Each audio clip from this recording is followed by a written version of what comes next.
everybody, and welcome back to another episode of Catch That. I am Naturally Elise, and that's my bro. They are. And today we are going to be talking to a very, very dope individual by the name of Dart Adams, and a little bit about him. He's a music journalist, historian, lecturer, independent A&R consultant, and often a correspondent and on-camera interviewer. He's well known for his blogs, Poisonous Paragraphs, which is how I was introduced to him, Bastard Swordsman, and Producers I Know, as well as his former cooperative blog, Blogger House. And he also has a book out that is called The Best Damn Hip Hop Writing, The Book of Dart. So welcome, Dart Adams. Thank you for having me. Yes. So, JR, what are we going to be telling the folks what we're going to be talking about today? Okay, so this is exciting. You know what I mean? Because we are talking to like the music guru of Twitter. Because I love it. Because I love, Dart, how you be getting the people together on Twitter. Because they dates be completely wrong, and I love how you get them together early. Which is funny because JR is real funny. Is like that about dates. He knows dates and don't get it wrong because he will call it out. But go ahead. It just happens that I'm old, right? So I was around for a lot of stuff, and I was a little kid when a lot of it happened. Lucky for me, I was blessed to be the baby with a sister that was 8-9 years older than me and a brother that was 6 years older than me. Right. And when we went upstairs, we had family friends that were 10 and 12 years older than us and were DJs. And I was born in 1975. So this is how you have a 4-year-old become a Prince fan, right?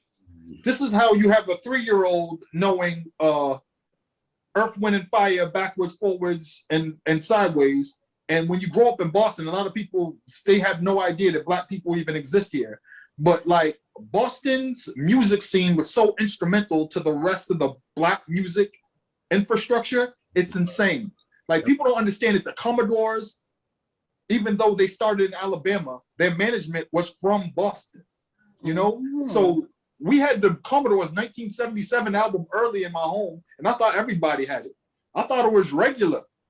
You know, that your big brother's, one of his best friends is Walter Orange's son. Wow. You know, like I thought it was normal that you know 4 producers of all the records in New York and New Jersey and Philly. Right. And they all from like Roxbury or the South End in your neighborhood. Like I thought everybody knew that Boston was bustling with Black culture, you know? I thought that everybody knew that like the Boston Funk All-Stars were like at the center of a whole bunch of things. And it turns out nobody knew. Nobody knew. And I see that a lot on Twitter with you. And I see that because the one thing that stands out to me is the day that Long Live the King came out. Yeah. And everybody had that date wrong. And you was like, no, y'all stop going to Wiki. Wiki is not your friend. Like, for real. Like, it's annoying because I'll be like looking at album dates like, y'all wrong, dog. And then y'all don't want to do the research to find out the right one. And y'all just sit there and be like, all right, I went to Wiki. Wiki told me. So how you gonna tell me? Really? Really? Yeah. And the saddest part is that like a lot of the cases, it's just something basic, something simple. You could do a simple Google search at a time and be like, let me just look up something basic like chart history. Right. And chart history, you could see the peak date. And look at the peak date and it would tell you it's been on the chart this many weeks. And all you gotta do is go count back. And if it debuted on the charts on this day, then it's impossible for this date it says on Wikipedia to be right. That's just simple. That's not even doing the hard work. That's not even doing what I do. Right. Like going back through like physical copies of old billboards, old Black radio exclusives, you know, old like Cashbox, finding old magazines, like and like going back through old people have uploaded a whole bunch of radio footage to YouTube, like radio rips, cassettes, and that will give you a clue as to what was out. Like I pulled up this thing from like May 3rd, 1982 from Boston, Emerson College, and all those songs that they played on that day were either the albums were released late 81 or they were hot, spring 82. And I'm like, it is a living, breathing, like proof of what was on the like black radio charts. And if you were on the black radio charts, you made a jam. It didn't matter who you were. That's right. That's right. That's right. That's right. That's right. Oh man. Woo. Giving history lesson already. You see it, sis? You see it? I see it. Yeah. So we knew when we was gonna talk about this group, we knew that we had to get you on here. You know what I'm saying? And how my mom first told me their name was the Bricks first. Yes. They were the Bricks. Or they were actually New Edition. Mm-hmm. Now, at first I was like, Ma, how you know all this? But my mom she's a music guru her damn self. So at first, but then I started doing research, and I started doing research back in like 2013, and that's when I followed you. Yeah. And you did like a thread of it. And I was like, oh shit, Ma, you right. Like, oh, okay, you right. You know what I mean? So I was like, all right, so I knew I was like, sis, we doing New Edition. She was like, oh, we're getting dark. So I was like, all right, cool, man, I'm with it. So my first question to you is, after even reading your Boston Globe thing, how you said that you felt like New Edition, they made you feel like you were seen. So what was your feeling when they first came out? What was the feeling of Boston? What was going on during that time? Okay, so the weird thing is that when New Edition comes out, they're part of a legacy. They're part of a lineage, all right? It starts with the Boston Funk All-Stars, which starts going back to like Boston being a haven of like Black, traditional R&B, soul, jazz. And it's a jazz mecca, right? And in my neighborhood, South End, Lower Roxbury, it was like the home of old Black culture in Boston. It was like where everything was centered. This is where Malcolm X is hanging out. This is where Martin Luther King Jr. and Coretta meet. This is where we will have jazz club, R&B club, dance hall, speakeasies, everything, all in the same neighborhood. All the restaurants, everything are in the same stretch in the neighborhood. Between 1959 and 1970, all of them but one that used to have full liquor licenses, full entertainment licenses, everything, are shut down or burned down or are out of business. And only one from that era still remains to this day. It's called Wally's, right? Now, when we talk about New Edition, they're the young kids in this lineage. Everybody else is older. Everybody else is adults, So you have waves of like groups, like you have the Energetics, right? The Energetics get signed to a record deal in 1979. They put out an album, Come Down to Earth, right? But then you have the Johnsons, the Johnson brothers. The lead guy of the Johnson brothers is Maurice. So Maurice is last name Johnson, but to become something more of a, an iconic figure, he's Maurice Starr. All right. Yeah. So they're the Johnsons, right? They're the Johnson brothers, and they're just the Johnsons. They have their own label, Boston International, right? So they come out. They start doing these songs. They get signed. Maurice gets signed to RCA. He puts out a song. Why don't I funk you? Right? Funk you, Just funk you, baby. Right? Yeah. And he puts out an album called Flaming Star, which now you look at the cover and you're like, bruh, but perfect for the time. And he has some ballads on there, some jams on there. And at the time, the Johnsons are part of the Boston Funk All-Stars, along with like Arthur Baker. Yeah. And Arthur Baker was in a whole bunch of different groups with the Johnson brothers, right? So you had Glory, there was North End, there was damn, what's the name of the other group? Blaze. So they were in like 4 or 5 different groups on different record labels. Posse Records, Emergency Records. Arthur Baker has his own label, Streetwise. And he does one of his boys a favor. This dude who goes to NYU and hangs out with this dude, Russell Simmons, and he puts out his first record, It's Yours, on his imprint label, Party Time, right? So you have all these different things happening, and then this dude, Tom Silverman, starts up a label called Tommy Boy, and he says, yo, I want Arthur and his boys from Boston to be my in-house producers. So he brings them in, and they bring him hit after hit after hit. You know, Jazzy Sensation, you know, and then like Planet Rock is the thing that sets everything off in '82. But at the same time, the Johnsons, who are now known as Johnson Crew, and everybody in Boston does this thing called spunk, space funk, a Boston funk, is what we called it. Everybody else considered it electro. This is crucial, right? So they're producing for Tommy Boy, they're producing for Sugar Hill Records, but they're also producing for every other label because they can do it all. They play the joints, they arrange the joints, they sing background on the joints, they write the joints. And everything goes to shit when they do a bunch of work for Sugar Hill and Sylvia takes credit. And they're like, that sounds familiar. Yeah, very. And they're like, wait, no, that's us. So they get into a big beef with Sylvia, and what ends up happening is Sylvia coughs up money. They use that money to make a studio. That studio is the same studio they record New Edition in. New Edition gets started, first they were the Bricks, but then 2 guys leave, Travis and I can't remember the other guy's name right now. More, yeah.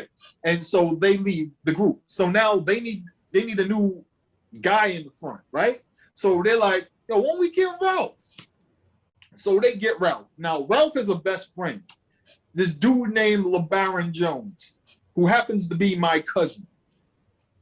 So they get Ralph, they bring in Ralph, and they start working on steps and stuff like that, you know, working in each other's like living rooms and what have you, trying to come up with stuff. And then it's like, we need something more, man. So they go to the man in the hood, Brooke Payne. He's the guy behind every single group that wins. And also, the thing about Boston, especially South End, Lower Roxbury, is that talent shows are everything in Boston. The talent show circuit was huge. I compare it to high school football in Texas because it was that intense. The competition level was that high, and Boston was that good at it. Like, the Boston talent show circuit was so talented that people came from Boston. I mean, people came to Boston from New York, from California, from everywhere. And they would go to the talent shows and they would pluck talent.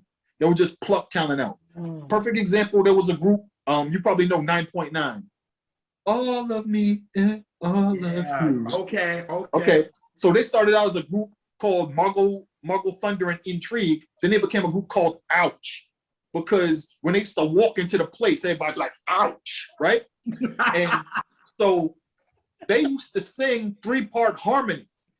And one day this man, I'm sure you know him, Richard Dimples Fields. Yes. Shows up in Boston and sees these women sing. He's like, I need them. Put them on my next album. I'm taking them. At the same time, Patti LaBelle's like, oh, no, child. They're going to be my background singers.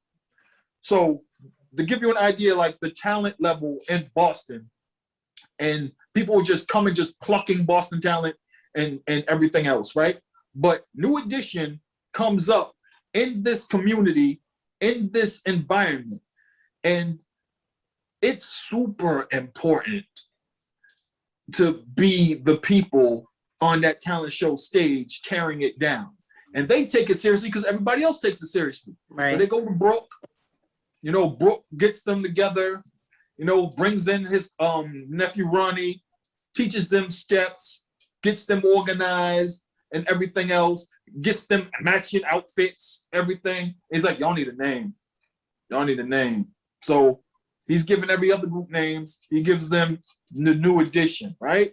So they enter the Hollywood Talent Night competition, which was the big talent show put on by a man named Roscoe Gorham, who owned a place called Roscoe's Lounge and what was then Dudley Square in Roxbury, now known as Nubian Square. And, you know, it also had like the Strand Theater, which is in Dorchester, another big venue for like Black music historically in this city, right? They go through all the different rounds. And here's the thing about New Edition. New Edition aren't just going up against kids. They're going up against grown men, adults, grown women. Some of these people are known. They have records out. One of the groups that they beat is a group called Slick, who have a song called Love It or Beat the Bush that you can find on YouTube. Slick is another incarnation of one of the all-time great Boston funk groups, Prince Charles and the City Beat Band, who have a song called In the Streets that was made in 1979 and was so funky that it got re-released multiple times on multiple labels for years. Oh, wow. And people didn't realize that it came out first in 1979, or that the man who was at the front who's singing was a teenager. Wow. Right? Prince Charles Alexander was Boston's answer to Prince Rogers Nelson. Right? And if you ever get to talk to that man and ask him what happened the day he met Prince, Lord, it's a story. But New Edition come up in this environment, and you know, they go through all the different rounds, and they win and they win and they win and they win. And so finally they come down to the final competition, and you know, they end up getting, I believe, a Betamax VCR. I think they split $200 or something stupid, and they got to record in the Johnson studio that they shared, Boston International Studio. So they go down to Linwood Square in Roxbury, because there's a famous picture of them all in front of a gate. Yeah. Yeah. Yeah. Like in shorts, and it's the summer. Yeah. Yep. That's right in front of the space in Linwood. And if you go to YouTube, there's also a video you can find them playing instruments. The Candy Girl instrumental. Yes. I just saw it today. Yeah. Yes. That is from that same studio. And it's insane because now my memory of them is funny, because I was a little kid and my cousin Baron used to always hang out with my big brother Dave. And so Baron, sometimes Bobby and Ralph, and maybe some other kid from Orchard Park would come all the way down to our neighborhood, which wasn't that far, because Boston smashed together. And they would yell up to the window, "Dang! Dang!" And my big sister was like, there's four of us at the time. There's me, I'm in the middle, my big brother David, my big sister Ronnie, and there's another story about Ronnie and Bobby Brown's Ronnie that is gonna have to wait for another day. Spelled R-O-N-I. And not Veronica, her name was Ronnie. And my younger brother. So my sister was like, I'll stay with the baby, you gotta take him. So this is the way I ended up tagging along with New Edition on these little excursions into Roxbury, and seeing girls stop in the street, pee themselves when they see them. And me being a little kid who's pointing it out, being like, why is she screaming? Why is she peeing herself? Well, she just crashed that bike. Like, she bleeding. She trying to hug Ralph, she bleeding. This was my existence as a kid, right? Yeah. So, but how did we feel about them? It was crazy, because on one side, that's just the fellas. That's just them, you know? They're from the neighborhood.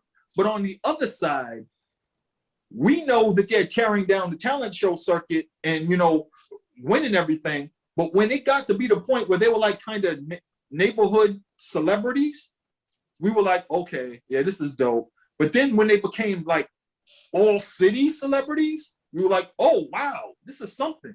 But then when they left Boston and they go to Providence and girls is trying to knock over the van or whatever, Yeah. we're like, what the hell going on here? And the thing is, this happens fast. So they record Candy Girl, like, and you know, there's a fight in the studio who's gonna sing lead or whatever. And then finally you hear Ralph's, you're like, yeah, Ralph, you singing. And Bobby mad, and Ricky mad because the thing that people don't understand about New Edition is that when Brooke had them, he had them all singing lead. He had them all dancing in the front. He had it so that they shifted around so everybody was important. That's why New Edition is the way it is today, right? There are groups. When you look at High Five, there's Tony and them other dudes. Real. Know what I'm saying? That's real. But when New Edition, you know everybody's damn name. Facts. You know everybody. And the Did thing they make sure you knew their name? Roddy, Yeah. Bobby, Ricky, and Yeah. you know.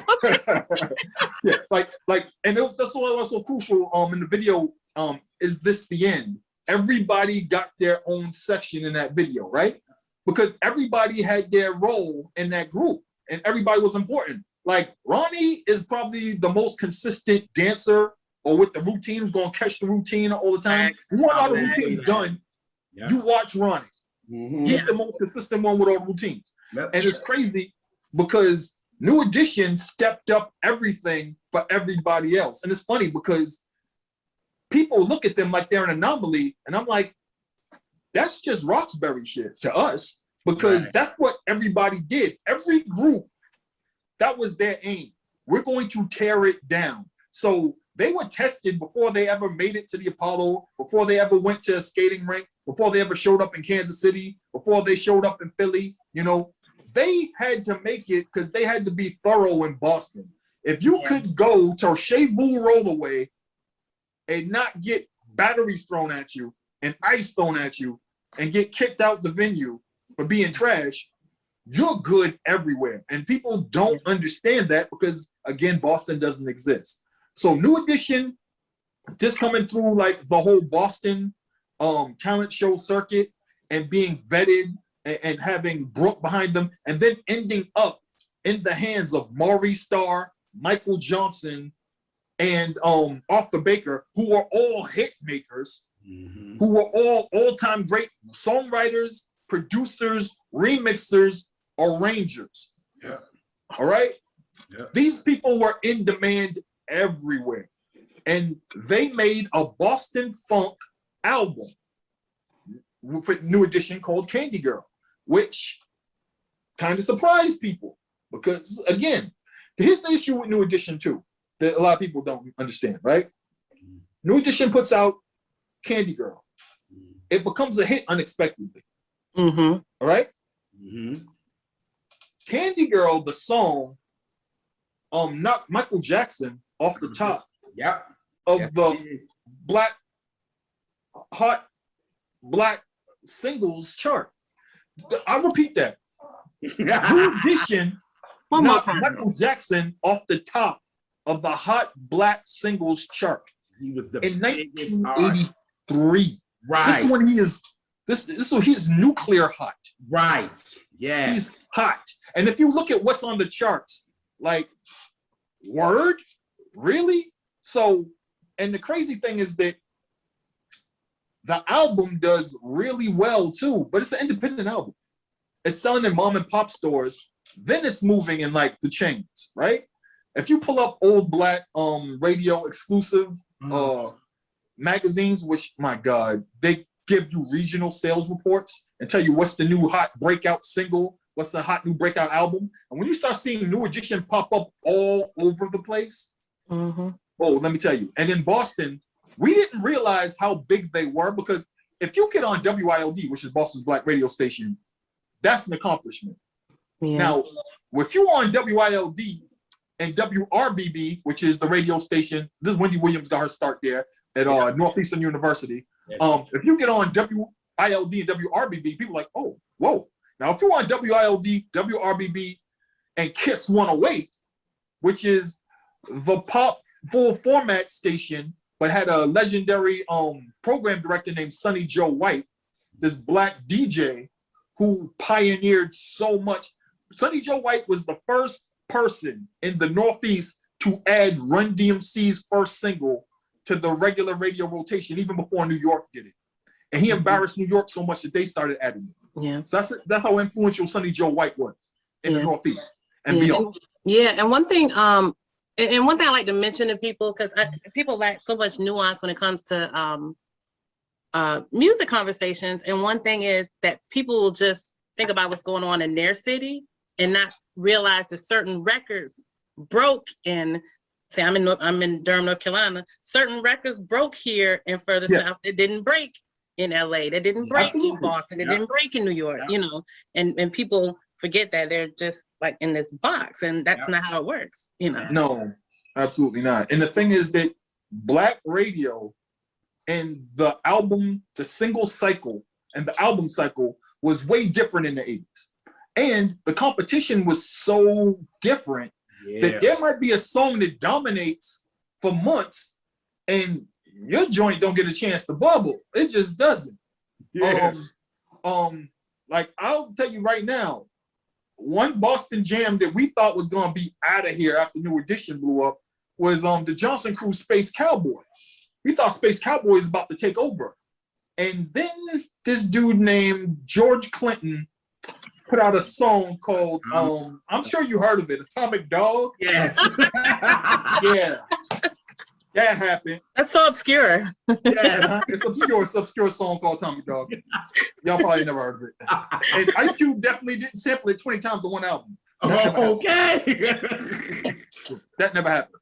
But yeah, but when New Edition started blowing up, it was weird, right?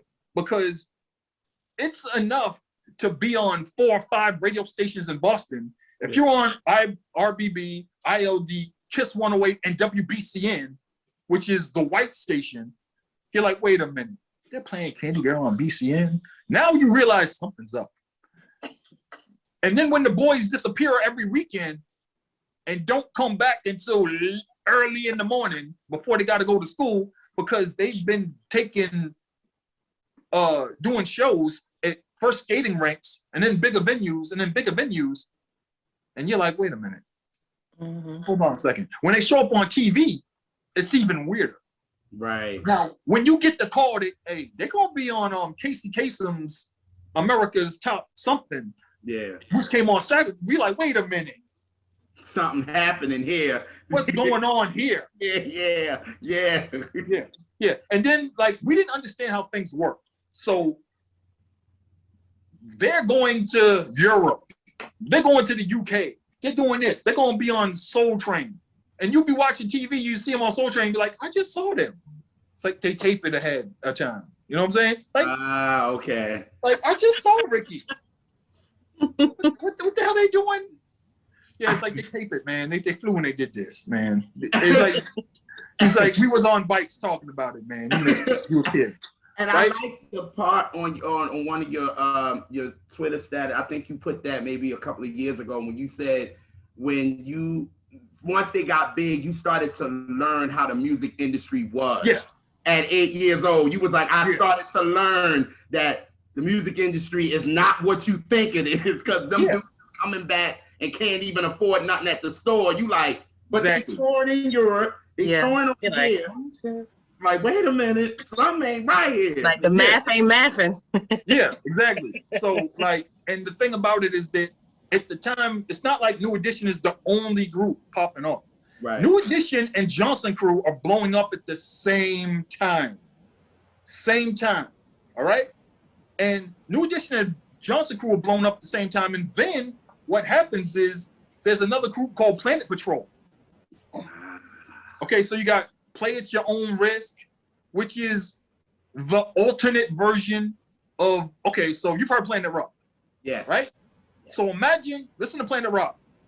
Take out all the Kraftwerk shit. That's Play at Your Own Risk. Ooh. Okay. So what happened was Arthur Baker was talking to Tom, and he was just like, what happens if Kraftwerk comes after us? So I have two versions of this song. So what you want to run with? Want to run with the stuff with the Kraftwerk? Or you want to run with the other one? He listens to both. He's like, run with the Kraftwerk one. He's like, cool. It blows up. It becomes a huge hit. But Kraftwerk comes after them. But what does Tom do? Smart. I'll give you $1 on each record. They're like, I can't argue with that. It's a huge hit and it's international. But what does Tom do? Raises the price of the single $1. Does not affect the sales at all. Oh, yeah. Still blows up. And they get their money, he gets his money, they're happy. But Arthur Baker's like, I still got this whole other track. So what he does, he calls his boys from Boston. They come down. They were in the group I mentioned earlier called the Energetics, and there was another group called the Ambitions. Boston, home of R&B soul groups with funk players, interchangeable. So he takes some of the dudes from the Ambition, some of the dudes from the Energetics, puts them together, makes Planet Patrol. P-L-A-Y, you play with me. That shit becomes a huge hit. And then they have Cheap Thrills, that blows up. So Boston has like 3 or 4 acts, all on black radio, blowing up at the same time. And what's funny is when they blow up here, they're huge in LA. So and New York and New Jersey and Connecticut and Philly. And you know, the whole like Southeast, Eastern Seaboard, the West, you know, and then it's weird because popping and locking culture breaks out, pops off, right? And electro happens, and people list it as electro, and we're like, that's Boston funk, but it's everybody's told us it's electro, but it's like, this is Boston funk. If you listen to, I did a whole piece for Rock the Bells about Boston's place in electro history and how we were making Boston funk records, but when people talk about the electro continuum and timeline, they leave Boston completely out. When a lot of the things that were pioneered were here, right? And this is what New Edition came up under. So when Planet Rock's being made, they don't want to record that because they don't want to record to that. They don't think it's real music. We don't want to rap to this. But it's funny because New Edition and the kids in Roxbury and Dorchester and South End and Mattapan, this is the music that they pop and lock to, that they, you know, that they do the what do you call it? The moonwalk to, they do the King Tut on the wall to, and also they sing to, but also they rap to. So that's why when you hear New Edition on Pass the Beat, I love that. Oh my God. That's normal. That was normal for us. Shake it, don't break it. Took your mother 9 months to make it. And that's why they rap on School. They wrote their rhymes for that. That's what they did. That's why when Word to the Mother came out and you see Ralph and Bobby going back and forth spitting verses, like, wait, hold on. Word to the mother. Yeah. Or when you hear Rated R and you hear Ralph rapping, you're like, hold on a second. Yeah. Oh, I remember when the phone call came and it was like, we want y'all to hear something. Over the phone. Do it. What is this? Do it. And this one phones had chords. We're just like, yeah. So but it was all like that was what they were used to. So like the whole Boston funk continuum, what we called electro, and New Edition blowing up was weird because first they're the dudes from the neighborhood. They're the neighborhood heroes. Then they're all over the city. And then they're like local TV shows. They're showing up. It's like, oh, okay. But then they're on national TV shows. Then they disappear. A bus comes and picks them up. Yeah. And now you picking up magazines and you're seeing them in it. Oh, yeah. You're like, wait a minute. And when they come back home, they get dropped off in the hood after the tour, that tour bus, and now everybody's like, oh yeah, word, you're back home. And now everybody's waiting for it to happen. Everybody's waiting for it because the album's everywhere. Yeah. The album's everywhere. Like you turn on TV and you hear, is this the end? You're like, God damn it.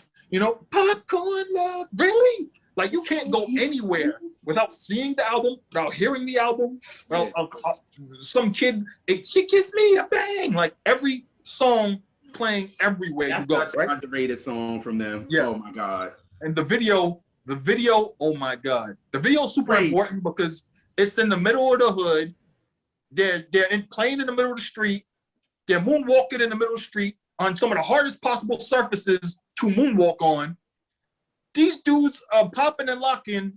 And let me tell you, Asphalt and Roxbury wasn't no joke. I'm surprised he got up in that shirt wasn't torn up and his chest wasn't bleeding.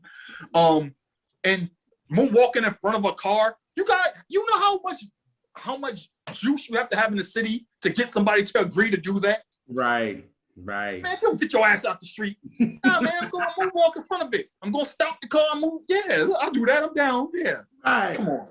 So anyway, they blow up. They come back home. And everybody's waiting for it. Everybody's waiting for it.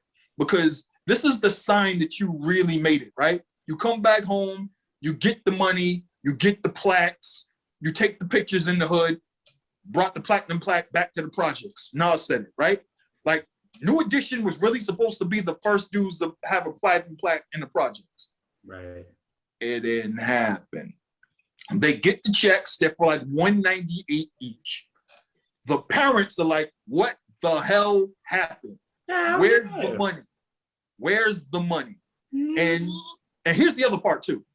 If you go to the RIAA Golden Platinum, I was just about to ask you about that, Dark, because they first two albums, they don't have anything for them. Like, you don't even know. Like, you like, these albums did very well. Why didn't they get nothing until Heartbreak, right? Wasn't it? Well, what happened is the first album, there's no RIAA certification at all. Okay. And it's been estimated that album had to go anywhere between platinum and double platinum.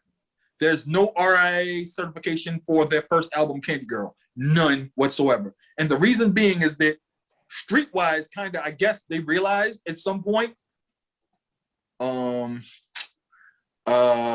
this album moving. This single's moving. And here's the thing, when you're an independent label and you're moving high volume, you have to start announcing things, and you have to start accounting for things, and you got to start paying extra money for things. And there's one thing that Streetwise never did because they never thought they had to do. Register with the RIAA.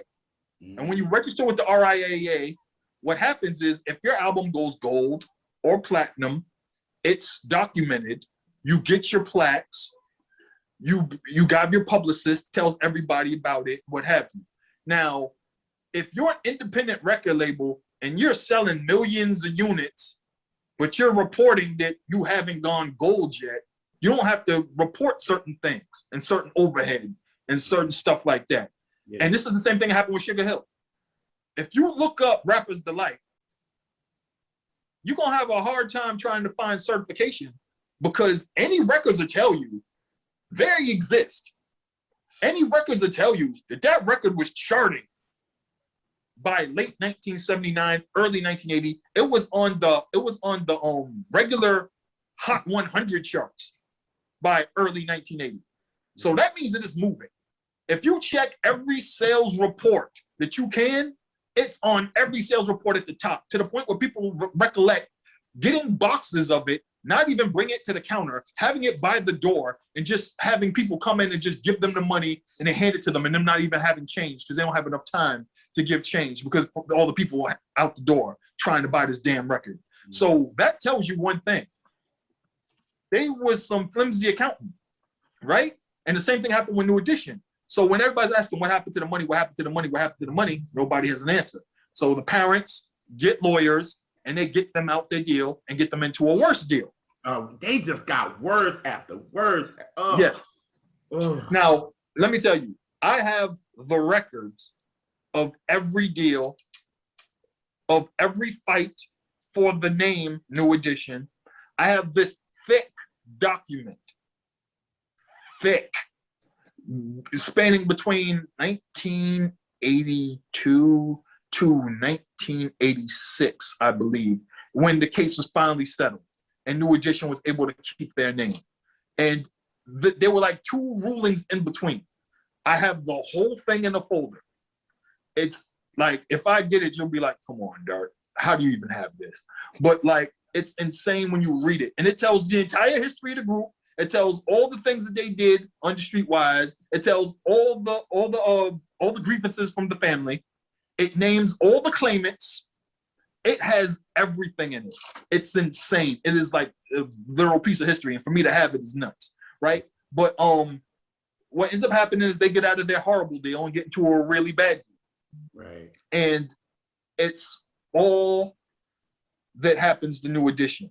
They get bad deal after bad deal after bad deal. And in Boston, the floodgates open and everybody starts coming to Boston to send on the city and signing people. And I understood that the music industry was trash when I saw new people who had records on the radio, you know, and they shopping with the same non-money that my mom is and other people are in the grocery store, you know, that monopoly money, you know what it is. Yeah, you know, yeah. The government provided. Mm-hmm. And it came in a book back in the day. Come on. Come on. And it had, you know, yeah, exactly. Get it right on. And you're like, wait a minute, you got a record on the radio. You know what I'm saying? Like, how are you? And you really understand that, like, the music industry really ain't about shit. And the other part is that I saw how much Maurice Starr, Michael Johnson, Arthur Baker, Larry Wu Wedgeworth, Gordon Megabucks Worthy, Travis Gresham, all these people from Boston who are songwriters, producers, arrangers, A&Rs, management, all the hoops that they had to jump through to stay on top of the industry. And you couldn't let up for a second. When Maurice Starr lost New Edition, he had to get right back at it. And he did.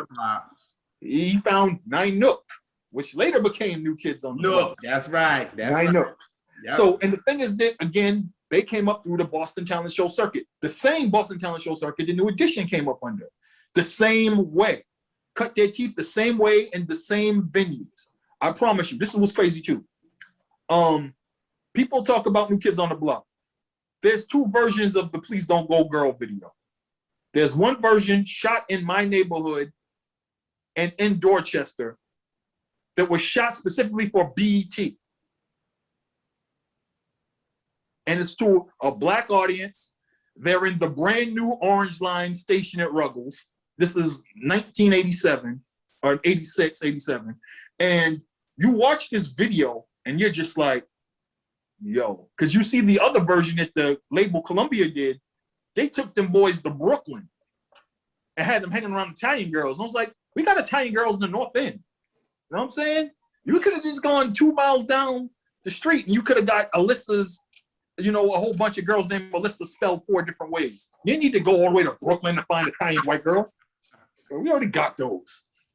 So it was really weird, right? But New Edition, when they blew up, it was huge for us because finally we had somebody we could claim. New York always had somebody, you know what I'm saying? You could never say, there's no Black people in Brooklyn. People stare at you. Even though the representation of TV, you know, the idea of what Brooklyn is, it could be very white, but you're like, but what about this person? What about this person? What about this person? Queens, you know? There's a representation of who lives in Queens, right, and the media, New York. But you're like, Run DMC are from Queens. You know, you can say Nas is from Queens. The Tribe Called Quest is from Queens. LL Cool J is from Queens, you know? So there was always a counter. Yeah. Who lives in the Bronx? You can Staten Island. You can say Wu-Tang Clan came up in Staten Island. UMCs are from Staten Island. You know, this singer's from Staten Island. The Force MDs are from Staten Island. You know, they had representation. Whereas Staten Island is really, really white. And Boston, we had a bunch of groups. People didn't know they were from Boston. And if they didn't like recognize it. And we're like, we have New Edition. They're like, oh. Yeah. So like, what's interesting is I always knew there were Black people in Boston. Why? Because my family I have loads and loads of family, so I actually spent a lot of time in Boston. So I knew there was Black people there, but other people, they were like, "You going to Boston?" Yeah. Like, yeah, like the my Great family, Migration. they're brown like me. They're brown. Yeah, like the Great Migration didn't happen. You know, Yeah. like it cracks me up. I'm like, it's like people always like, who lives in Boston? I'm like, you're aware that Boston has one of the most sizable Dominican populations, one of the most sizable Haitian populations, one of the most sizable East African populations, one of the biggest population of Brazilians in America, or one of the Caribbean, massive, resides in New England as a whole. We have this thing y'all everybody ain't got called Cape Verdeans. The people are like, what's that? You know, so like the thing is that the existence of Boston and our history and our culture has been so instrumental to the music industry. We have Berklee College of Music. We have both of the conservatories. You have the New England Conservatory of Music and you have the Boston Conservatory. You have all these different music schools here, and what happens is so many people matriculate through here, came through here, and started their careers going on. Like I tell stories on Twitter about like Ryan Leslie. When Ryan Leslie went to Harvard, Ryan Leslie dominated the Boston talent show circuit like LeBron at a slam dunk contest. Like when you heard them shoes, and you were assembled to like, hey, we about to tear this talent show down. You hear that boy's shoes, you knew it was Ryan. Oh, damn, them hard bottoms. Oh, damn. Ryan about to play piano and tear everybody a new ass. Like, and he did it time and again, to the point where I said this on Twitter, coming in second during the years Ryan Leslie was on the Boston talent show circuit was a win. We considered a win. And so many people RT'd that because they were of that talent show circuit. I was around. Like that boy was a monster. And the thing is that he was so nuts with it that it didn't matter what kind of performer you had. You could have like the greatest, hardest rap group with the illest DJ. He gonna sing a ballad and win. Damn. Like on some Prince shit from Graffiti Bridge. Woo-hoo. Like just around the corner. Oh my God, he won with a ballad, like that type shit. Like something stupid, like something to make you mad. But yeah, man. But yeah, but New Edition means everything because them being out there, out front, making music, making girls scream, like they changed everything. But of course, we gave them grief because they turned them into the damn Cosby Kids, and that's not who they were at all. Yeah, But that's what they do, you know. Yeah. Yeah. You think about think about most of a lot of the guy groups. They think of what they did to, like, to Boys to Men. Right. That people have the Alex Vanderpool era. Vanderpool. Yeah. The Alex Vanderpool And so era. people have this, vision in their mind about them, and it's like, well, it's just the image. And that's the one thing I got from New Edition too, as far as the image, because I know y'all some Boston fans. When they did my secret video, and had the Lakers, I knew they was pissed. I know they were pissed. I know they were pissed. I know that had to be NCA, but nobody, come on. Y'all are Boston Celtics, and y'all are hot. Y'all gonna go again. That's what I would have loved to see behind the scenes, because I know they probably wasn't talking, because I wouldn't have. I guess that was the secret. Did you get it yet? Right. Yeah. So here's what's crazy about that, right? My Secret happens. It's like an extra single, right? They're pushing this album. They're like, let's get the most blood, just get blood out this rock, right? And so what happens is the label's like, what venue can we have that's cheap? And it turns out that he was friends with the owner of the Lakers. And it just happened that he was like, we're gonna shoot a video at the same time. Y'all, we're gonna take footage from a game that they played against, I think it was the Portland Trailblazers, but we're gonna shoot at the venue because it's cheap, right? And we're going to have the Lakers in the video because we're in LA and it's right by here. Now here's the thing. The Boston Celtics, this is 1985, the Boston Celtics are trying to repeat is NBA champions, and who's in their way? The Los Angeles Lakers, right? Mhm. Now they use New Edition in this, and the other part is that they were like, the Lakers are who's hot and who's cheap, and we want to sell y'all to Black America, and Black America identifies with the Lakers. We know y'all from Boston, y'all hardcore Celtics fans, but y'all kids, and y'all owe us money. Again, the bad deals.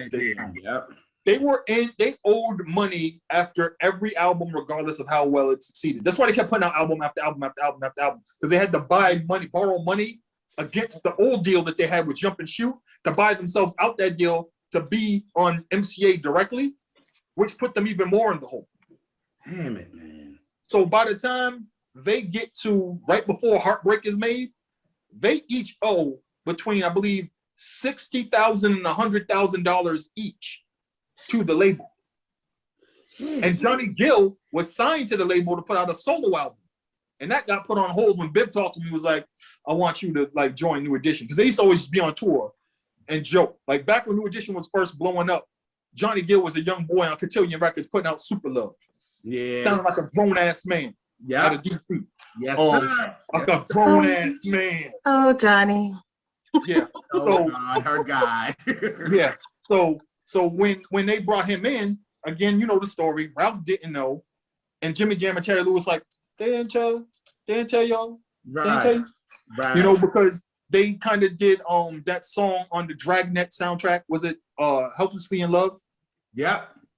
Mm-hmm. Don't know what to do. I got a question about that. Was that the demo that they kind of did for Jimmy Jam and Terry Lewis to see if they all meshed together? Was it that one? Yes. Oh, it was. That was the joint. They had to meet. What do y'all kind of want to do? How y'all feeling about this? All right, we're gonna make a song for y'all. And the song turned out to be a jam. And they're like, we gotta do a whole album with these dudes. So the crazy thing is too that the New Edition were kind of like hot and in demand, even though like they weren't super happy with all their albums, right? You know, and their input, especially Bobby. That's why he wasn't around for too long. That's why he got voted out. Voted out. Bobby was not happy. I don't like wearing this sweater. We look like Skittles. Wow, what's going on? Even they do in a Coca-Cola commercial. Yeah, we're New Edition, and we're here to introduce the great new taste of Coca-Cola, the taste of today. We said they look like black Skittles in Boston when they were sliding down that. Yeah, I hated that shit. It's like, why you got green and yellow on? You look like a Sprite. It's like, what the hell, you lemon liming ass niggas? Well, what the fuck is going on with y'all? Like, Jesus Christ, what are they doing to y'all? Damn. That's why we gave them the business. I know y'all was. That's why you could tell that Heartbreak was such I guess a testimony for them, because it was kind of like, we have turned into grown men. We're making grown men music, and we doing it. You know what I'm saying? So it was just like, because I look back at them old Coca-Cola, I was like, they didn't do them like that. Like, but also, here's the other weird part, right? So New Edition became like the in-demand guys, so they were on every soundtrack, right? So Running Scared, Once in a Lifetime Groove, Freddie Perrin, they do that soundtrack. Yeah. The Dragnet soundtrack is where Helplessly in Love is, but in between that, what fucked them up forever is Earth Angel. Don't you do it. Oh, Lord Jesus. Yes, exactly. That was our reaction too. Yeah. That was our reaction too. Earth Angel, which they do to appease the label and also be on the Karate Kid 2 soundtrack, blows up. Comes a crossover hit. And what does the label do? Hey, let's do an entire album of this. Now where's the problem with this? What year is it that they do this thing? The wrong damn year. The absolute wrong damn year. That's the one New Edition album that I do not own. Thank you. None of us. I refuse to buy it. I've seen it, and I'm just like, I try to act like it didn't happen. I'll be like, they don't even own it. Like I don't know her. Yeah, we don't know her. Yes. So the crazy thing about the album too, right, is that they dropped that album in the wrong damn year. This is that year Janet Jackson drops Control. Yep. This is the year that What? Anita Baker drops Rapture. Sweet love. This is the year that goddamn Club Nouveau drops Why you Situation Number 9. Yes. and Why You Treat Me So Bad. Yes, God. And, I don't know and- yes, this is the year that Loose Ends drops Zagora. Big Rock. Yes. This is the same damn year. You want to make a damn doo-wop album? The fuck? Yes. And you want to make a damn doo-wop album. It Like, was an did you epic hear? mistake. Did you hear what Cameo just did? Ah! Like, did you hear? Word Up is playing everywhere. You want to put out a goddamn doo-wop album right now. Janet Jackson got The Pleasure Principle playing, and it ain't even a single yet. Mm. She got Nasty playing. Janet Jackson had 3 singles on the charts at the same damn time. And you bring out Earth Angel. Earth. And you got these kids doing what was the next Lonely Girl. Lonely Another version of Lonely Girl with Ricky singing lead. Oh Jesus. Word? This what we gonna do? This what we gonna do. Bad. That shit bad. This what we gonna do. In the same year where Time at Social Club done dropped Rumors. Rumors, yeah. Mm-hmm. You gonna put out a damn you know. You was around, you know what happened that year. You know, Houdini got Funky Beat playing everywhere. You put out a damn doo-wop album. I want to fight everybody. I want to fight everybody. This is Run DMC Raising Hell. This is Beastie Boys. License to Ill. LL Cool J's album still playing everywhere. And you wanted to put out a damn doo-wop album. And this is ultimately how everything came to a head. This is when Biv was like, all right, we have to take control. We have to take control of the reins. And also, this is the same time when Bobby Brown is in the studio with MCA making his solo album, King of Stage. And when his solo album comes out and it drops, and he looking around at what's out, how everything sounds, and Prince done laid waste to everything, you know, putting out his album Parade. Right, yeah. And they like, oh, so this is what we put out. This is what we had to contend with. Bobby Brown had a some kind of successful R&B single with Girlfriend, you know. Very New Edition-ish. Yes, very new Yeah, for sure. Yeah. You know, Girl Next Door, which Yeah. kind of a jam. But the album.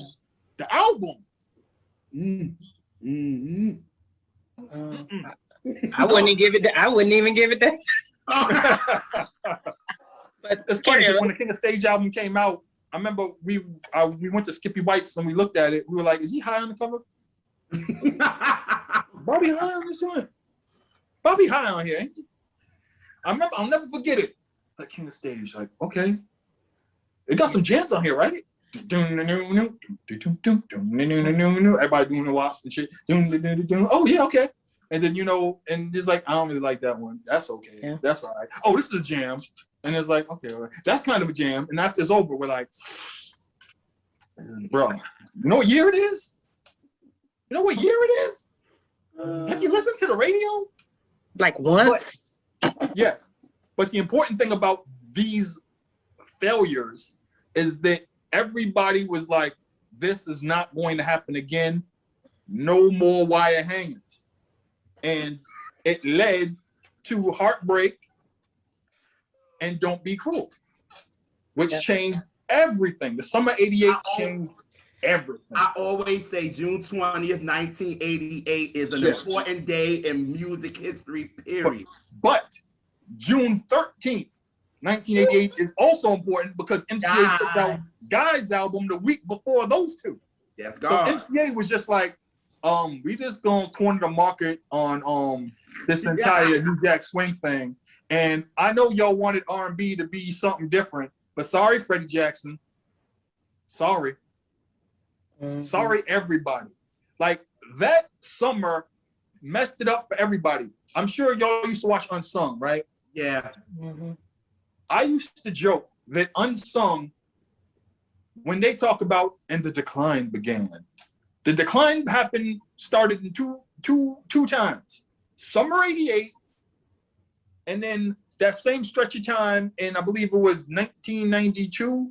Yeah, when Mary J. Blige, Yeah. SWV, Yeah. and all those other groups, Jade, everybody dropped. Yep. And you had all the older R&B artists left. They were like, we don't have to find something else to do. Yeah. And they started doing adult contemporary. Yep. People Bryson started talking about Beauty and the Beast. We Yep. just talked about that on one of our shows. Yeah, we just. Yes, we did. Yeah, we did. But yeah, it's always those 2 years, and then and then we talk about early '80s where just music was all over the place. Like, Yes. like it was such experimental and just chaotic. Well, Boogie Funk fucked it up for everybody. Let's not lie. Post disco is what journalists call it, but for me, it's all emblematic in Boogie Funk, right? Because everybody was like, it ain't disco, it's not exactly funk, it's kind of R&B, but it's funky. And like the person who could toe that line perfectly was Luther Vandross. And Luther was giving it to everybody. Luther was just like, hey, Dion, you want this? Yeah, here, you got that. Aretha, you got that. Yeah. Homegirl, you, the one who was with Ray Parker Jr. the last time. Yeah, I know. Yeah, here, you can have this. That's funky. You can have that. I'm gonna put this on my album. Y'all think all I do is ballads. Nah, I'm funky as hell. All right. So like it was a fun time for music, but the early '80s were all over the place. Like 1980 to 1983, you can't define it. When you look at the charts, then it's everywhere. It's like what? Yeah. And the crazy thing is that's when white people were on the Hot Black Singles out chart like crazy. Speak on it. You got Hall & Oates on here. You got the Police on here. Got Level 42 on here. You got the damn Thompson Twins on here. You got Culture Club on here. Like we were talking about '86. One of my favorite albums from '86 is New Shoes, Poolside. Thank you. That album was bananas. And like everybody talks about I Can't Wait and what was the other jam on there? Point No Return. Point No Return. That's right. Yeah. That's right. But my favorite song on that album was You Put Me in a Trance. Damn it, Don. I was gonna say shit. That's my shit, y'all. Oh my God. So You Put Me in a Trance, and also we look at like the same time. This is when like the Jets are tearing shit up, right? Yeah. And the Jets are tearing up. They first they tore down the black music charts, and then they crossed over with Crush on You, and then it was a wrap from there.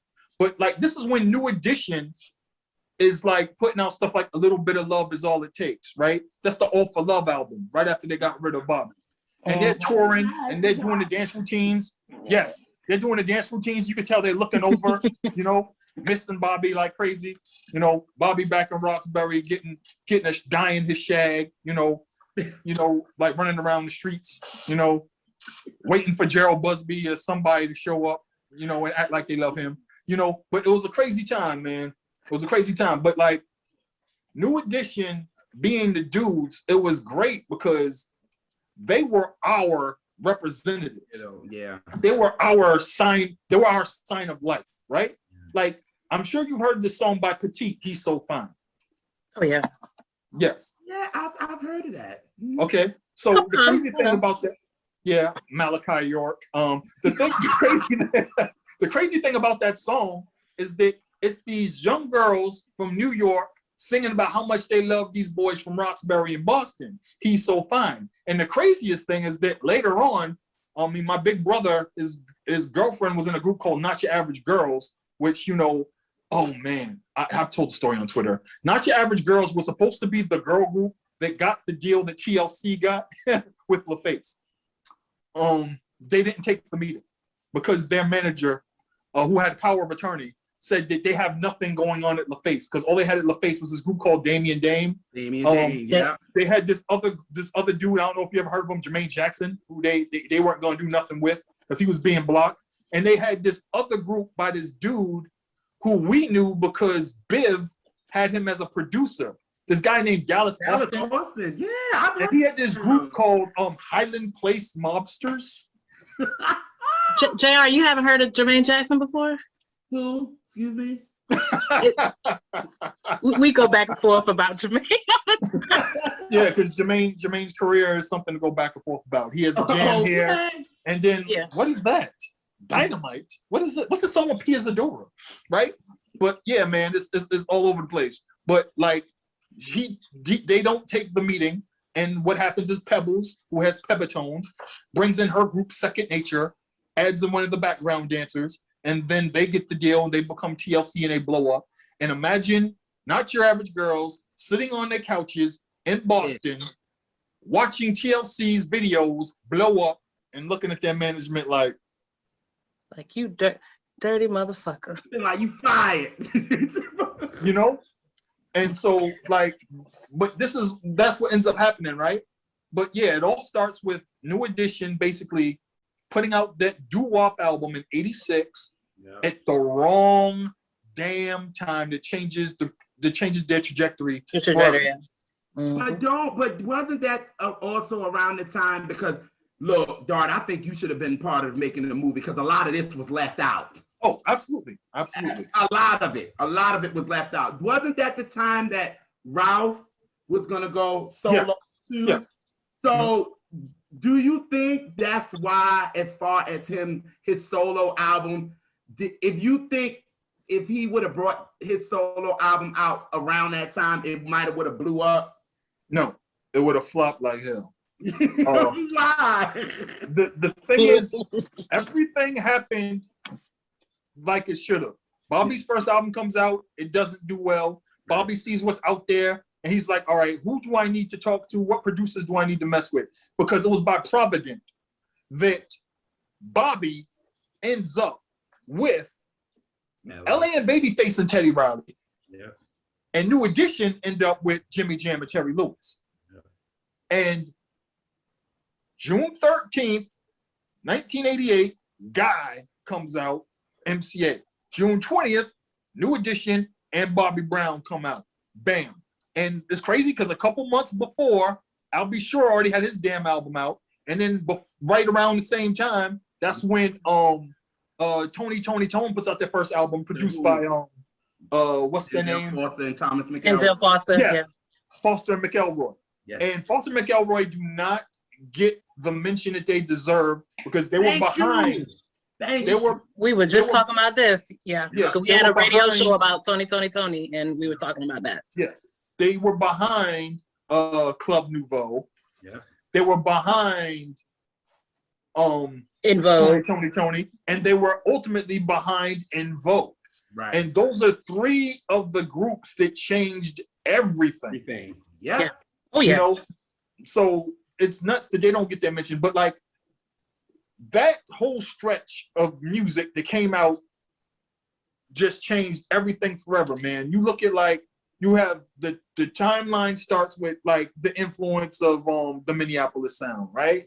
Because if you talk about Jimmy Jam and Terry Lewis, you gotta like mention, everybody's gonna mention Prince, but you gotta talk about people like David Z. You gotta talk about Leon Silver. You gotta talk about Leon Silver. You gotta talk about Jimmy Johnson. You gotta talk about Brown Mark. You gotta talk about what's his name? Andre Simone. Yeah. You gotta talk about all these groups. You gotta talk about Wendy and Lisa. You gotta talk about so many of these people. Everybody who was behind Jimmy Jam and Terry Lewis at Flight Time. Jelly Bean Johnson, Bonnie Moore. You gotta talk about all these people that songwriters, producers. Like people talk about Jimmy Jam and Terry Lewis all the time, but like you have to remember that the first hint that we had that Janet Jackson was gonna smash the world again on Rhythm Nation was when Jelly Bean Johnson did the dance remix to Crucial. Yes. Where they ate that at the Soul Train Awards. Yes. Oh, and we want to talk about something. Let's talk about the battle. I was battle. going to ask you that because that was going to be one of our our word association that group that you're talking about. Yes. With Troop. Yes. They had an unspoken battle, dance routine versus Troop. That's what they had the videos for. All the videos were for, all the performances for, take this performance because we're going to play this shit for Troop. And they're going to be like, oh, okay, that's what y'all going to do. And it ended with Spread My Wings. And when Troop did Spread My Wings, they were just like, we know y'all going solo. We know y'all ain't going to be doing no more damn dance routines. We're just going to give you this. And I feel like that's the only group, and that's the only time, that only stretch where somebody actually was hanging with New Edition in something. When Troop did the dance routine, that dance routine for Spread My Wings. You know what I love about it is that they were doing the wild moves, but it was in sync. Yes. And that was crazy that they were doing such wild dances and it was completely precise. But doing it live still blows my mind. Yes. But the reason they did it is because New Edition threw down the gauntlet when they did the live dance routine of Crucial on the Soul Train Awards. Yeah. Because they specifically did that whole routine that way to like kind of show up everybody on earth. Like, ain't nobody gonna top this. And then they did a similar thing in the video for Heartbreak. The Heartbreak video. Oh yes. Yes. Yeah. Where they have the gold top. They dance down. Gold shoe. Any Heartbreak. Yes. Even and Johnny No Dancing Ass was getting it. Yes. Hello. Yes. Like that was the thing too. Bringing Johnny along to where he looked like he had it, you know? Mm-hmm. That was work because Johnny was hurting for the longest, getting them steps. We've learned that singers, that real vocalists, it's not dancers. They just not. It's very rare. Very rare. And the thing is that that's what they got on Whitney about, right? Because when Whitney started out, people thought that she was like aiming towards, you know, the white audience or the mainstream audience. And she wasn't really making dance music, even though there were songs that people could dance to, but she wasn't really making dance music as we saw it as dance music. You know what I'm saying? Like when you think about what was out, we're talking 84, 85, 86, 87. You know? Like, this is Jody Watley era, you know? Like, when you think about that era, right? You got Janet, you got Jody Watley, you got Madonna, and you had Paula Abdul pop up. Yeah. And that was like the Mount Rushmore of dance acts. Yes, right? It was. And if you had to compete on that stage, on that level, like that's tough. And the thing is that people were trying to put you over there in that category, and that's not what Whitney did. Right. That's not what Whitney did. You know, Janet knew what to do with her voice. People like Janet can't sing. No, Janet can sing. Janet knows exactly what to do with her voice that fits the harmonics. In our conversations, I swear we had all these conversations this past weekend. Yes. Because I went off about talking about how people try to do Janet. I went off. So here's one thing that I always talk about with people, like, and with people that actually know music, right? Talking about why Jimmy Jam and Terry Lewis were perfect for Janet. They were great for writing for women, right? Yeah. They did amazing work with the SOS band and that woman's voice. They did incredible work with Climax. And this is the thing. This is the thing, I promise you. I want you to go back and listen to Wild Girls by Climax. Okay? Close your eyes and listen to those vocals. And when you close your eyes and listen to those vocals, instead of the woman singing, imagine that's Janet singing those words. It's gonna fuck your head up. Oh, shit. Now. Write it down, JL. Okay? When you do it, and then you're gonna realize, oh my God. Oh my God. Climax, okay. Climax Wild Girls. Listen to it and imagine that Janet singing it instead. Okay. Okay. It's going to blow your mind. Okay. Okay. Matter of fact, you can play it now if you want to. Oh shit. Wow. Okay. Okay. Wow, girl. Okay. I'm trying to get it. Hold on. Which album is it on? Oh, it's on Girls Will Be Girls. That's right. Yes. That's right.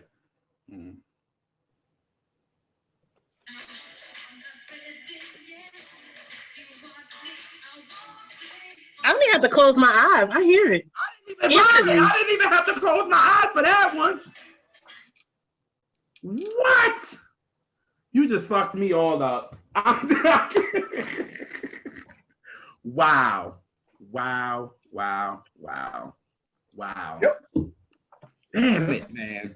Yeah. And the crazy thing too is that like when I listened to Super Love by Johnny Gill and I hit a production and he was working with Freddie Perrin and other people that were working with New Edition, you know, so it's like, and then I like listen to the production, I listen to stuff, and then I hear stories of people like they were on tour together, they did shows together, and I'm just like, it was only a matter of time before they worked together. It's only a matter of time before that happened. It was only a matter of time before they worked with Jimmy Jam and Terry Lewis. It was only a matter of time before they started working with LA and Babyface. When you look at like the production and stuff that they were doing at that time, everything came together at the perfect time. Yeah. And it all started with the failure of 86, you know, and then them doing everything in 88. And then like from 88, it was hot streak. They could do no wrong. Nope. Bobby was on fire. Bobby single-handedly, along with Bell Biv DeVoe later, changed the entire aesthetic of what it meant to be a black R&B performer, a crossover act. Before that, you had to soften up. Michael Jackson had to have some sort of softness to him on some edge. He had edge, but still there was something that he couldn't fully do. We used to joke that Lionel Richie, he used to always have to show his hands because he didn't want you to think that he had a weapon. You know what I'm saying? Like he had to always be like, he had to be look non-threatening in every picture, you know?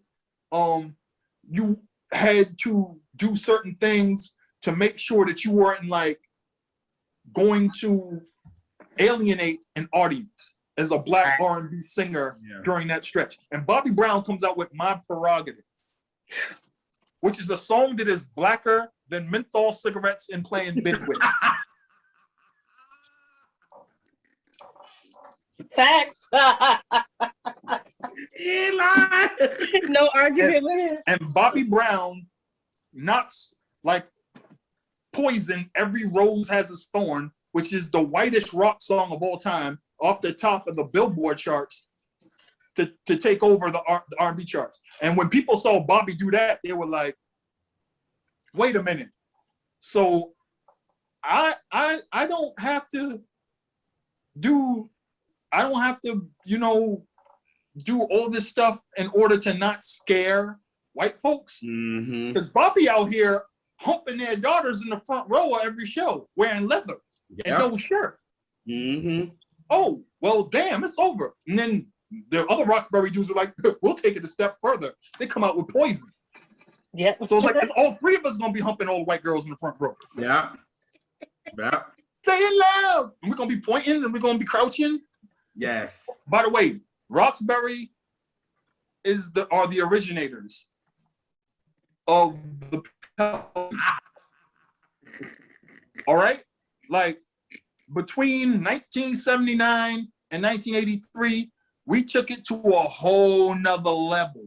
And then when New Edition came out, like, you know, there's the normal hip thrust, and then there's the really fast one. Like Bobby had all the different speeds, you know what I'm saying? He was like a washing machine, you know? He had all the different settings,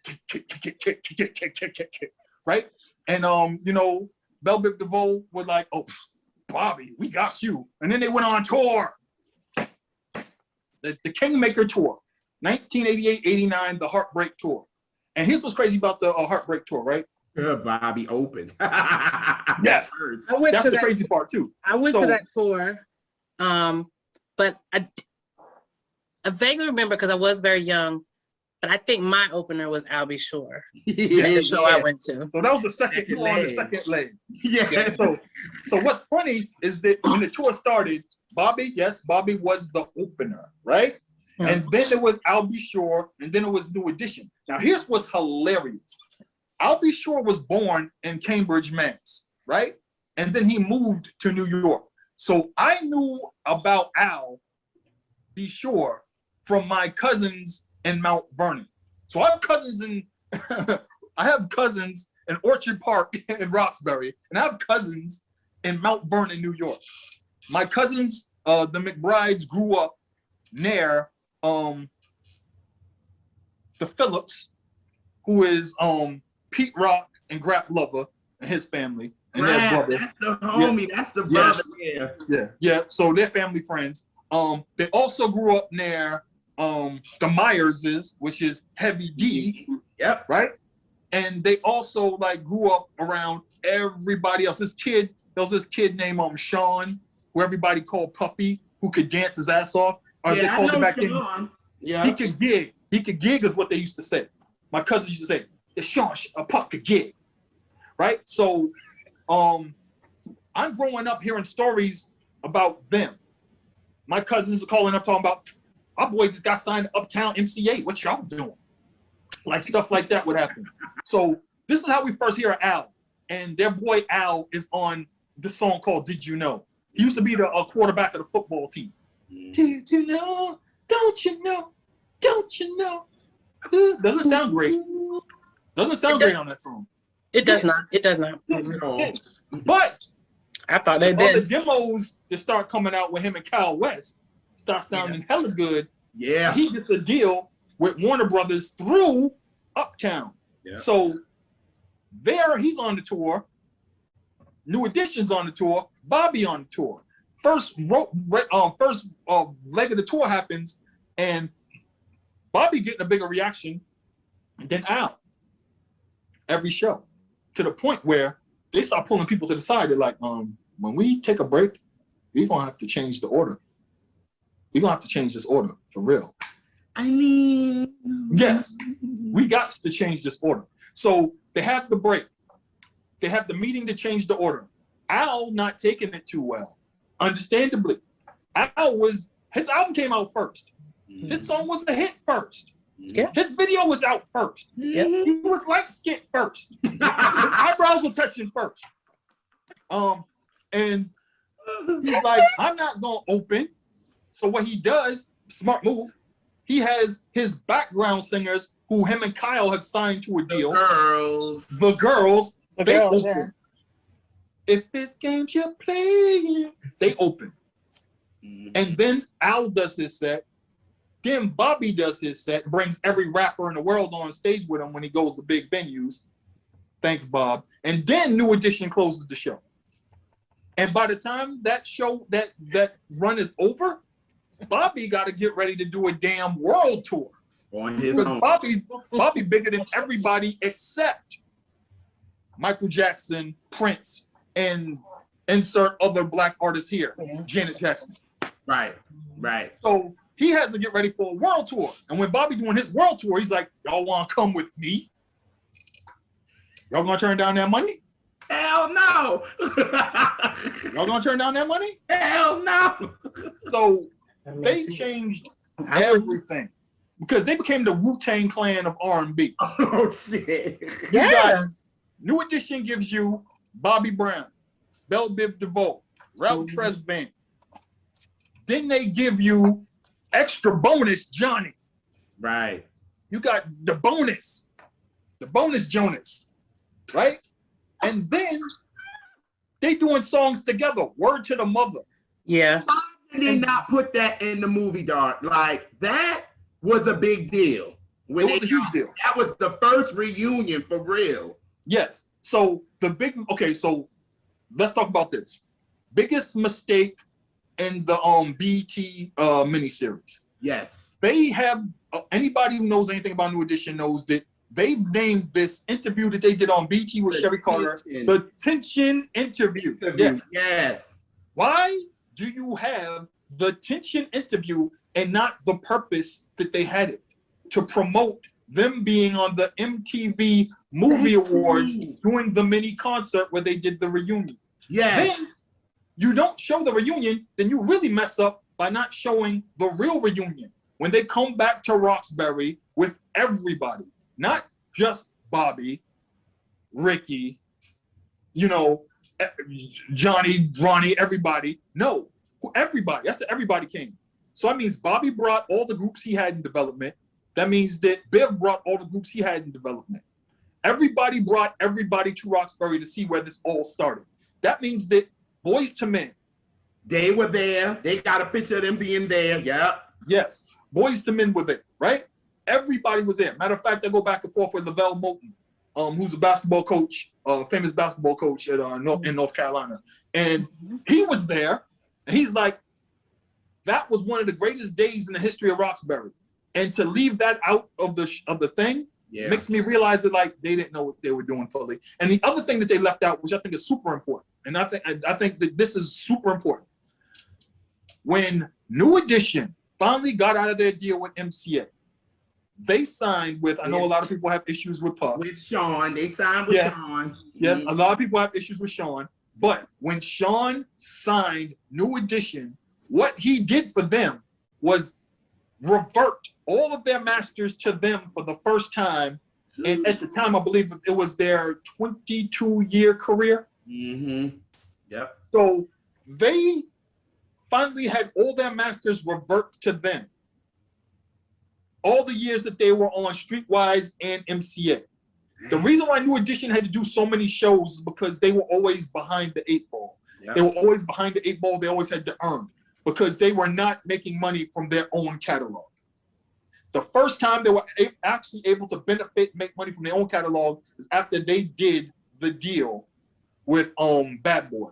And the crazy thing is that they did the deal with Bad Boy and they worked with a dude who everybody in Boston knew because of his years, dominating the Boston talent show circuit when he was at Harvard.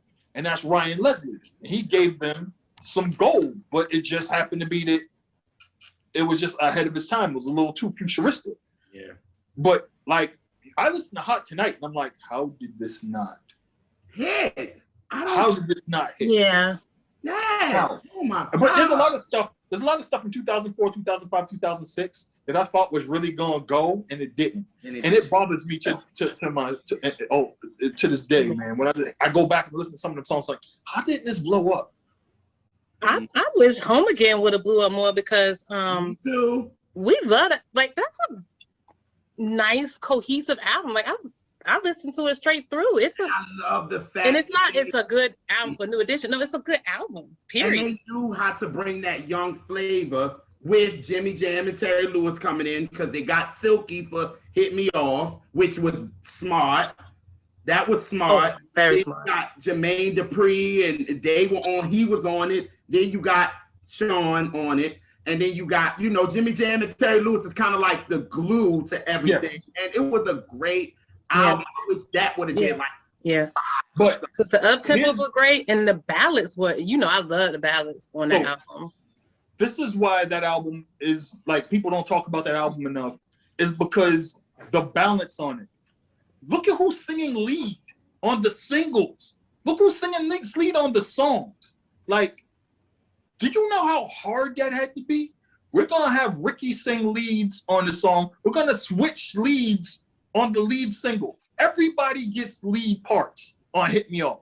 Yeah. Everybody got lead parts on Hit Me Off. And then you listen to the backing vocals, like the way they even blend the overdubs. Da, da, da, da, da, da, da, da, da. And you're like, everybody gets that. Like, everything about that song is incredible, but the album drives me wild. Like, everything about that album is nuts when you look at like how they, One More Day, who's singing lead? You know what I'm saying? And that was Still in Love with You. You got Ralph singing lead, but like you got Code leads. Like, there's so many amazing things about that album. But like, again, there was so much chaos and with just the touring and the expectations behind the album that it really couldn't do exactly what they hoped for it to do. You don't have to worry. The remix, oh my God.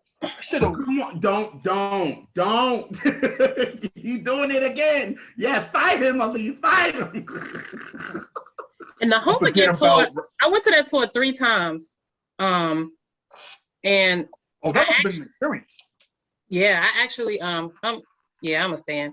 So like the first one I went to, I actually saw when it was all six. And actually Whitney was at the show and came out and waved and went back. Yeah. Wow. And but after that, it won't no six. I was just watching And the second concert wasn't far after the first one I went to. And they did an interview. Velvet DeVoe did an interview, and they was like, you know, Ricky was like, that was the worst show like ever, because they said they used to have time where they were able to dress rehearse and do this. He said, you know, Brooke had them like this, and he said their first night was their dress rehearsal.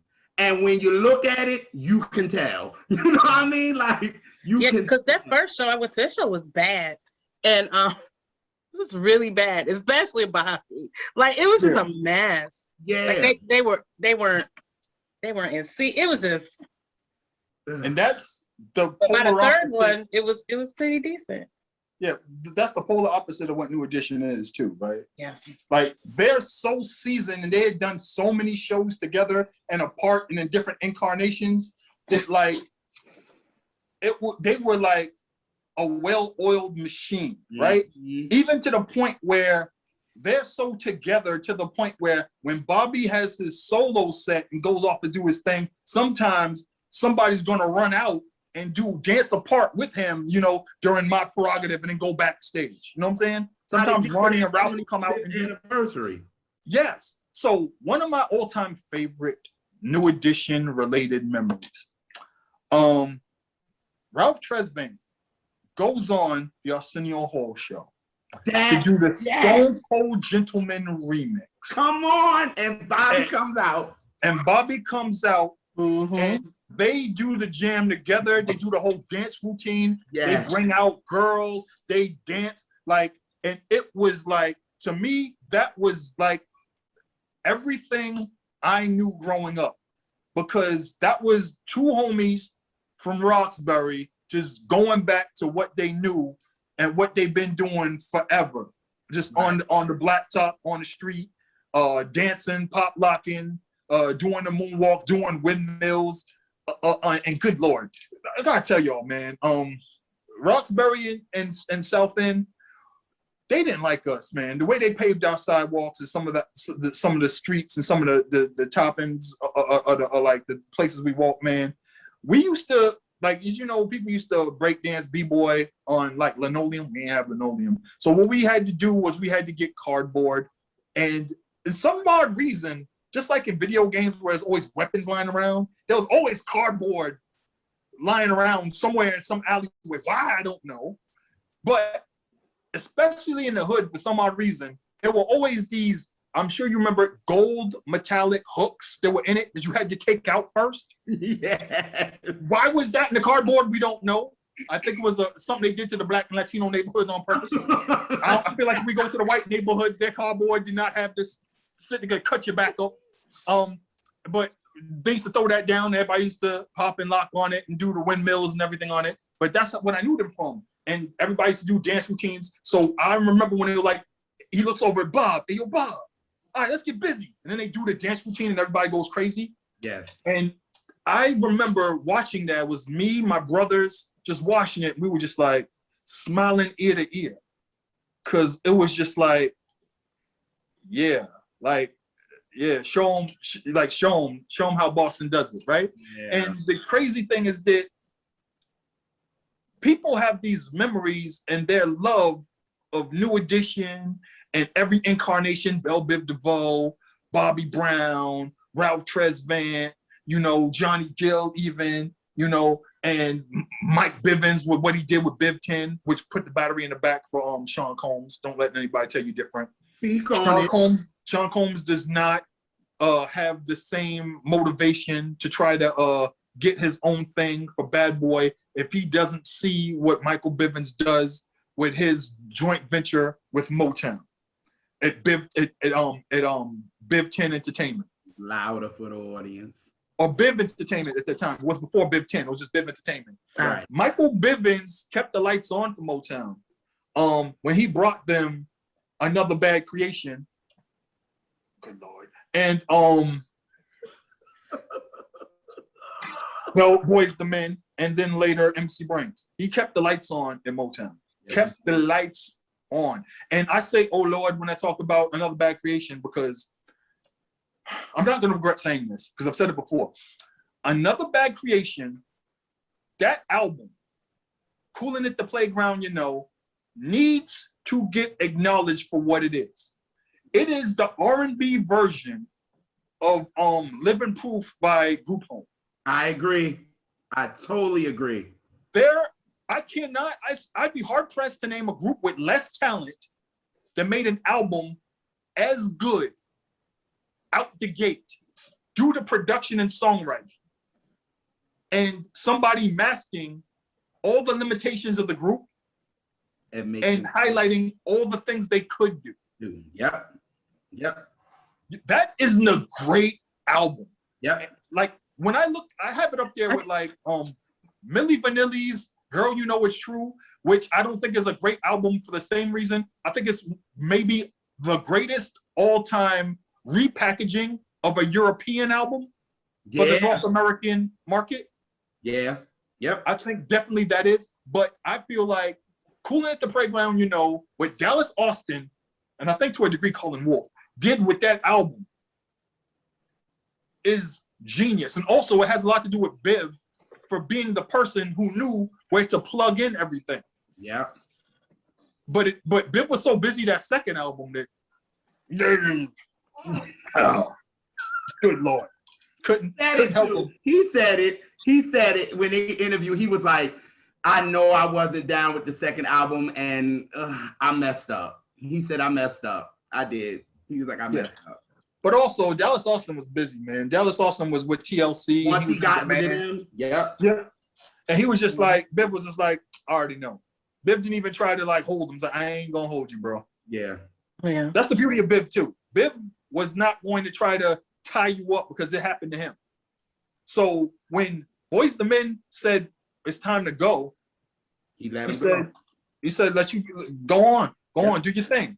And the thing is that because he was able to do that with them, he kept a great relationship with those guys. Yeah. And the reason why Sean Combs always brought on Biv anytime he had a new thing is because he was the guy who was the motivating factor. He was the guy who put the battery in his back and had him like, there's this young man keeping the lights on at a label by himself, making all the calls. He was the one that brought in Johnny Gill.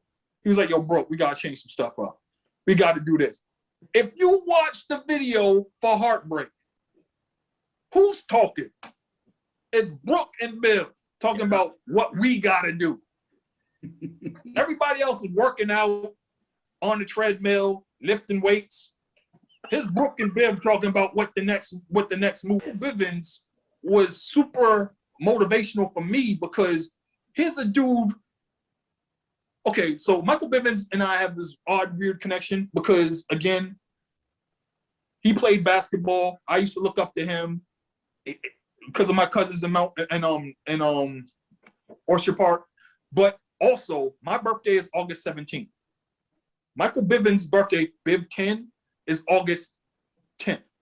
Biv is 6 years older than me.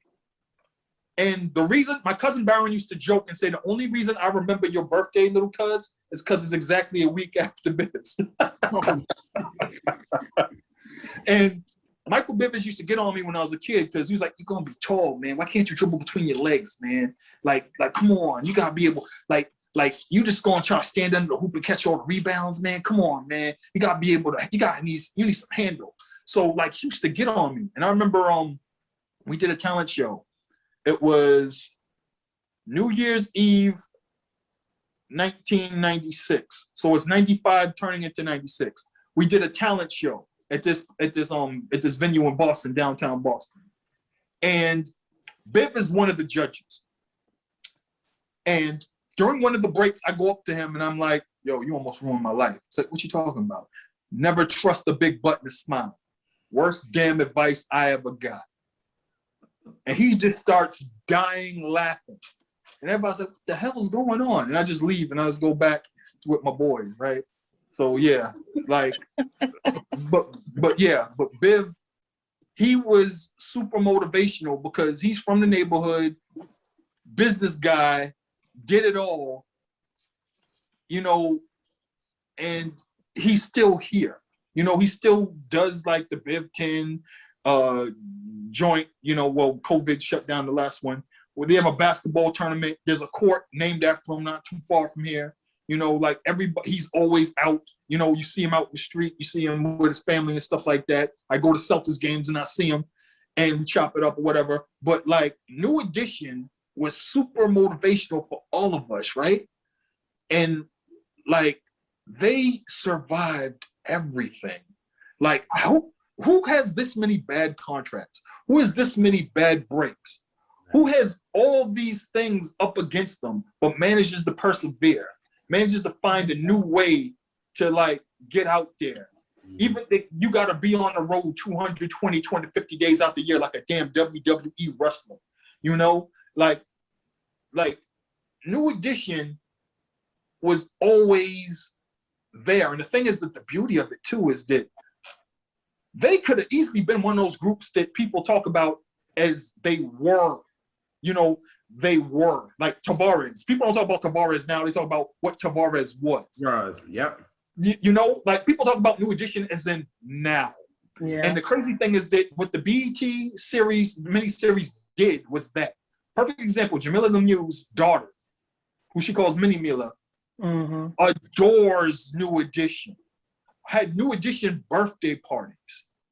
Like their little kids can do the dance routines from Crucial because they watch the routine on YouTube. They know the routines for Heartbreak. They know If It Isn't Love by heart, like it's a TikTok dance. Like New Edition is still relevant. Yep. And the crazier thing is that I know the people that work with them and still make music. And I know the music they haven't put out yet. And I've heard it. And so like, it's crazy for me because they're still an entity, you know? We're not talking about them in the past tense. Right. They're all still here, thank God. You know, Bobby has survived everything imaginable and is still here. Yes. And let me tell you, if you think anybody in Boston is gonna let you say anything about Bobby, like you remember the old skit from In Living Color, don't you say nothing bad about Miss Jenkins. It's that times 12. Like you can't say a damn thing. Me. Don't say nothing bad about Bobby. I go off. Yes. Oh yeah. Oh yeah. Oh, it's happened many times. Yeah. Yes. Yeah. So I decided to call a little audible. And the word association, we're going to make it quick and simple. Okay. I'm going to name each member of New Edition, and you just the first song that comes to mind. Sure. Okay. All right. Ronnie. Oh, you're hilarious. Poison. Bobby. My Prerogative. Ricky.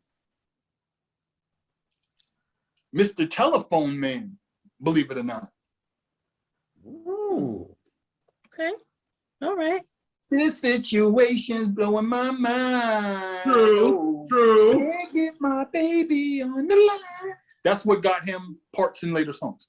Is that your favorite New Edition song, Sharon? Yes. Song? Yes. Yep. Okay. All right. Michael. Mike. Do me. Yeah. Yeah. All right. Ralph. So the answer to this one, oh boy. The answer to this one is going to be If It Isn't Love. Okay. Okay. Yeah. And the reason being is because this was like the redefinition of New Edition and Ralph being the lead guy and the lead singer. Yeah. And what is he going to do now that you got Johnny Right. in the group? So what are we going to get from New Edition? And Ralph's like, I'll show you. And when you listen to If It Isn't Love, you're waiting for Johnny's part. You're waiting for Johnny's part. Because how could you do a song with Johnny here and Johnny not doing the lead part? Lover, what? You know what I liked about how they used Johnny though? The background vocals would have been nothing without Johnny. him. It made it grown. Yep. Yep. Like, I think he was best. I think that was a good use of him of the majority of it being that background, or just little short lead things. See, Jimmy Jam and Terry Lewis are geniuses because when you listen to Any Heartbreak and you think, what was Any Heartbreak be like without Johnny doing? I don't think we'd be talking about it, honestly. Nope. I don't think we'd be having this conversation right now, actually. No, ma'am. No, ma'am, sir. Exactly. Like, think about where they placed Johnny on that album on certain songs. Like, and it's funny because how they utilized him, he didn't see the vision. Like, he really didn't see the vision. Like, on songs like Competition, he didn't get it because all he's thinking about is, oh, y'all trying to bury me. And then when they did give him material, they gave him iconic material that launched his career. Then he hated it, and he sung it like he hated it, but that was on purpose. I love the thing about Jimmy Jam and Terry Lewis that I love is that they probably to this day laugh and giggle and text each other back and forth like, yo, they don't realize that we did this on purpose to get him mad to sing this song. And he's like, oh, I'm gonna show them. That's what we wanted him to do. Yeah, Jimmy Jam came in our live, and that's what he said. Basically the same thing. That's what he said. Yeah. Mm-hmm. When you work with somebody like Prince, you know how to motivate people. You know how to get people to do what you want them to do in the studio. That's all I'm gonna say. All right, and last but not least, Johnny. Boys to Men. Yeah. There you go. Behind the music, I'ma fuck this song up. Yeah, he fucked up on it. And the crazy thing is that song gave Boys to Men their name. So when Boys to Men show up the bib, it's like, yo, we want to sing for you. Like, all right, cool. And it all comes full circle. Yeah. And it's hilarious because I would talk to Amir about that stuff, and it's just like, it's hilarious how everything came full circle, right? And like being a little kid growing up, like being around, seeing a lot of these things happen, I didn't know that I would one day be 45 years old and be the guy that people look to like tell this story, tell this history. Like, Arthur Baker's still alive. Maurice Starr still alive. Michael Johnson's still alive. All the New Edition is still alive. Prince Charles Alexander is still alive. Tony Rose, who's somebody we haven't talked about today, but Tony Rose is also instrumental in this whole time. All these people are still alive. And one of my dreams is to tell the full story of the Boston Funk All-Stars and that legacy and that lineage that includes New Edition, And like, that's one of the things that I wish to do, but baby steps. Yeah. All right. Absolutely. So tell the folks what you got going on. Do you have any projects coming up? Or? Oh boy. It's a loaded question, right? So I just turned in a book I can't talk about yet on May 1st. It's gonna be like announced exactly what the nature of it was, but it was a Herculean effort for me to do it in the time frame I did it. And when you find out exactly what I did, you're gonna be like, how the hell did you do that? I'm currently fact checking a book that's gonna be out October 5th, 2021 by Shea Serrano, Hip Hop and Other Things that's coming out. I fact checked another book that's gonna come out later, but I contributed to a book that's gonna come out August 17th, 2021 by Miles Marshall Lewis called Promise That You Will Sing About Me, The Power and Poetry of Kendrick Lamar. This is an advanced copy that I have, and I contributed to this book. That's why I have a copy. I live in the future. So You live in that there's- Boston fun. yeah, and there's some other stuff that I've done like that I can't talk about because I signed the paperwork and NDAs and what have you. But I feel like all of it's going to be revealed in time. Mhm. But yeah, I'm doing a lot of work, and like there's stuff we're negotiating right now is like as we speak, you know. So it's crazy. Like matter of fact, the reason why I was even late to this is because I was going back and forth about something, and then I had for some odd reason I had it in my head that I was going to do this the 5th instead of the 4th. So bananas. Yes. Well, we thank you. And I also wanted to tell you, I've been following you for so long because I used to read poisonous paragraphs and oh man, that was my intro to you. And I would read all those long posts, every word of them. Yeah. My God. I treated I just learned so much, and it like just increased my passion for music in general and for hip hop specifically. Because I treated the blog like it was a mixtape. Like this is how I'm gonna get on. I'm gonna write these long ass posts on this blog spot, and some magazine's gonna come along and pay me money. That didn't happen. That did not happen. I was eating peanut butter and jelly and tuna fish for years. Man, the writing was. Yeah. It's crazy too because I got a book deal off of that, and then when I put the book together and I read it back, I was like, I can do way better than this. And like I turned down the first book deal. That's why in the Book of Dark, there's a piece that I say I have to finish editing this book, and the piece is from 2013. That's because that was from the first book was gonna be the Poison Paragraphs book. And when I finished it and I read it back, I was like, I write better shit than this now. I don't want to put this out. So I canceled the deal, and I was broke for about another couple of years. And it's funny because when I started getting things back together and I had my record label and all the other stuff happen, then the publisher came back to me, he was like, it's time. And then that's when the Book of Dart happened. And then that's when everything snowballed from there. Yes, sir. Well, we thank you so much. This was such a history. It was a joy. I don't need to watch the book. I don't need to watch the movie no more. We got it. But I feel like there still needs to be a proper new edition movie because they left out too much. And good Lord, the Bobby Brown story, they opened it wrong. Like that didn't happen that way. With his friend that died, when it happened, the time of day it happened, exactly how it happened. Like I was like, oh, this shit janky from the open. From the open. And everybody in Boston was like, that ain't what happened. And this ain't even the right year. Like his hair's wrong. What the hell? That wasn't playing on the damn radio. WILD wasn't playing that shit. So it's messed up. Yeah. Yes. Well, again, we thank you and hope maybe we could talk to you another time about something else. Oh, absolutely. Yes. And thank you everybody for tuning in, and we will catch y'all on the next episode of Catch the Max.